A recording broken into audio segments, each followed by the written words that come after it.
Pag-ampo alang sa kalig-on sa mga kabataan.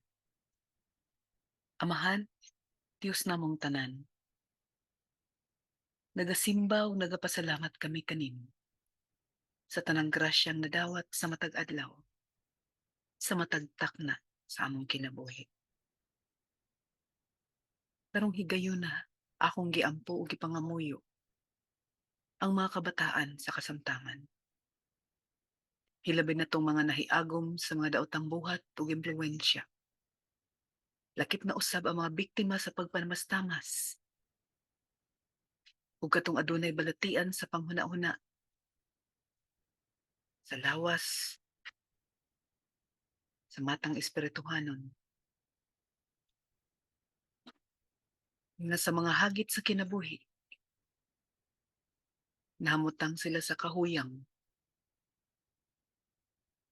Ginoo, hinaot lig-unon mo sila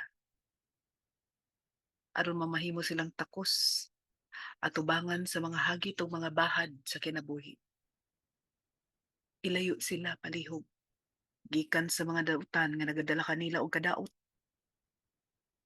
lakip na kadaot sa ilang matag pamilya. Akong gihangyo nga panalipdan mo sila gikan sa mga dautan ug sa mga daotang impluwensya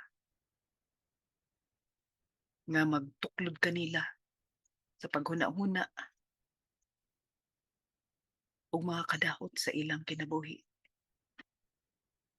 ug sa isig kaingon. Akong gihangyo nga hatagan mo sila kaayuhan gikan sa tanang balatian, sa lawas, sa pangisip ug matang espirituhanon. Katagi og kahayag ang ilang salabutan aron magsubay sila kanunay sa tamang dalan.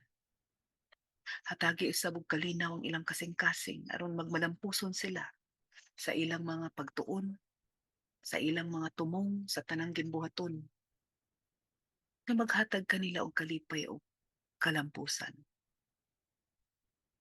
Amahan tugtuli sila sa imong dalan aron magsubay sila sa katarong.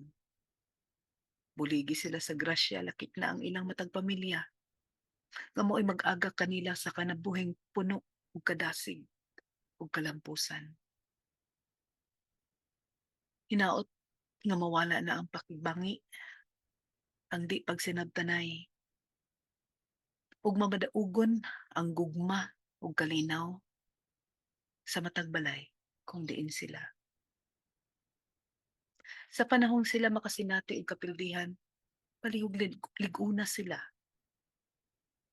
makadawat niini ug dasigon pag-usab aron sa pagpadayon ug pagpaningkamot nga makabuot ang kalampusan. Labaw sa tanan aron mamahimo silang takos nga kanimo sa tanang higayon. Amen.